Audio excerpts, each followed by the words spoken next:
Hi friends, today we will talk about how to fix or how to solve the problem of keeps crashing on the application of TikTok. You will click on settings.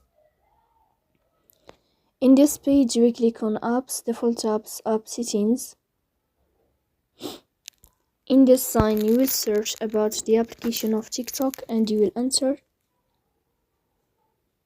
Here in this page of app info you will go to first stop and you will click OK. After that you will enter to the window of storage.